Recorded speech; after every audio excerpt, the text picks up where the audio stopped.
Mark chapter 14. After 2 days, it was the Passover and the feast of unleavened bread.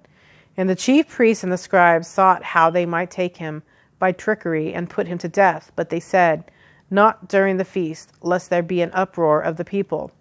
And being in Bethany at the house of Simon the leper, as he sat at the table, a woman came, having an alabaster flask of very costly oil of spikenard. Then she broke the flask and poured it on his head.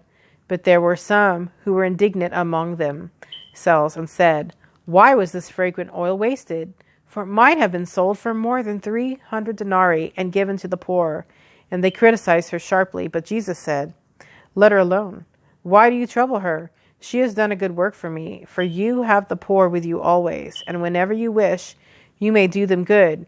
But me you do not have always. She has done what she could. She has come before him to anoint my body for burial. Assuredly, I say to you, wherever this gospel is preached in the whole world, what this woman has done will also be told as a memorial to her." Then Judas Iscariot, one of the 12, went to the chief priests to betray him to them. And when they heard it, they were glad and promised to give him money. So he sought how he might conveniently betray him.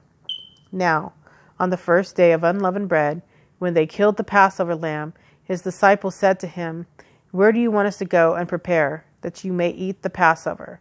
And he sent out 2 of his disciples and said to them, "Go into the city, and a man will meet you carrying a pitcher of water. Follow him. Wherever he goes in, say to the master of the house, 'The teacher says, where is the guest room in which I may eat the Passover with my disciples?' Then he will show you a large upper room, furnished and prepared. There, make ready for us." So his disciples went out and came into the city and found it just as he had said to them. And they prepared the Passover. In the evening he came with the 12. Now, as they sat and ate, Jesus said, "Assuredly I say to you, one of you who eats with me will betray me." And they began to be sorrowful and to say to him, one by one, "Is it I?" And another said, "Is it I?"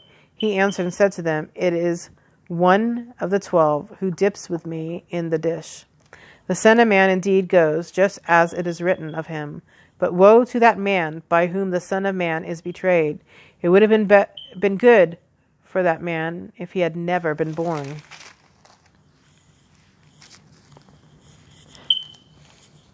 And as they were eating, Jesus took bread, blessed and broke it, and gave it to them, and said, "Take, eat, this is my body."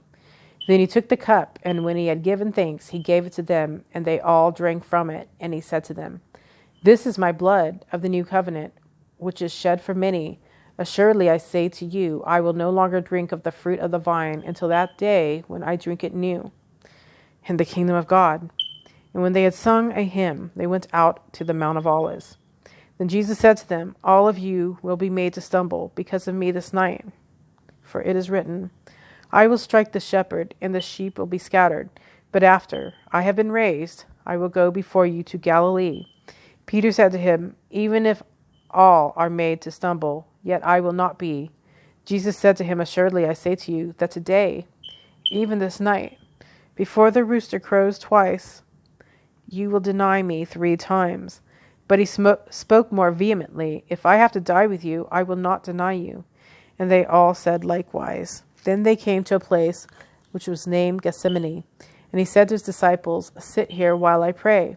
And he took Peter, James, and John, and him, and he began to be troubled and deeply distressed. Then he said to them, "My soul is exceedingly sorrowful, even to death. Stay here and watch." He went a little farther and fell on the ground and prayed that if it were possible, the hour might pass from him. And he said, "Abba, Father, all things are possible for you. Take this cup away from me. Nevertheless, not what I will, but what you will." Then he came and found them sleeping, and said to Peter, "Simon, are you sleeping? Could you not watch 1 hour? Watch and pray, lest you enter into temptation. The spirit indeed is willing, but the flesh is weak." Again he went away and prayed, and spoke the same words. And when he returned, he found them asleep again, for their eyes were heavy, and they did not know what to answer him. Then he came the 3rd time and said to them, "Are you still sleeping and resting? It is enough. The hour has come. Behold, the Son of Man is being betrayed into the hands of sinners. Rise, let us be going. See, my betrayer is at hand. And immediately, while he was still speaking, Judas, one of the 12, with a great multitude with swords and clubs, came from the chief priests and the scribes and the elders. Now his betrayer had given them a signal, saying, Whomever I kiss, he is the one. Seize him and lead him away safely. As soon as he had come, immediately he went up to him and said to him, Rabbi, Rabbi, and kissed him.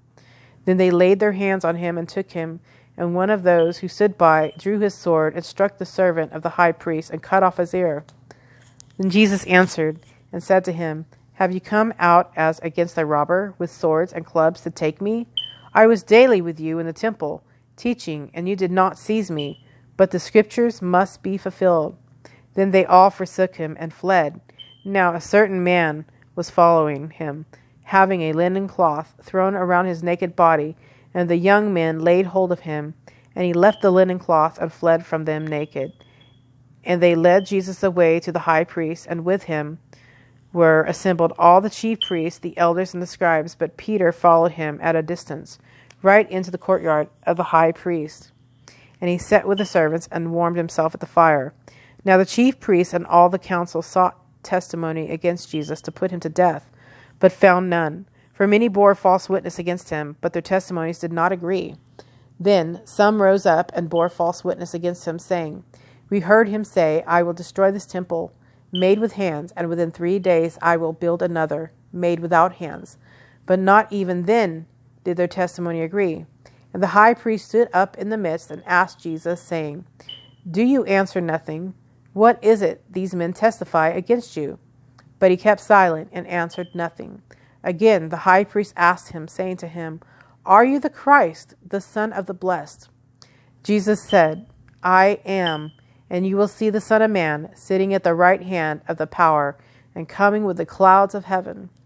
Then the high priest tore his clothes and said, What further need do we have of witnesses? You have heard the blasphemy.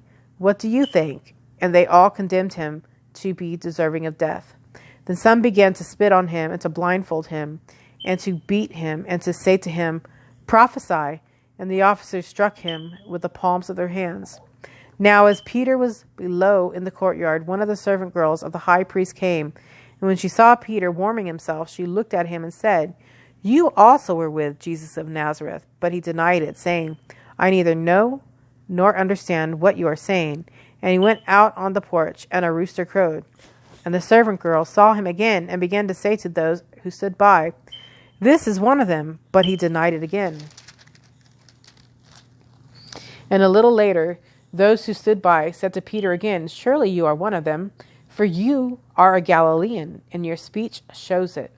Then he began to curse and swear, I do not know this man of whom you speak. A second time the rooster crowed. Then Peter called to mind the word that Jesus had said to him, Before the rooster crows twice, you will deny me 3 times. And when he thought about it, he wept.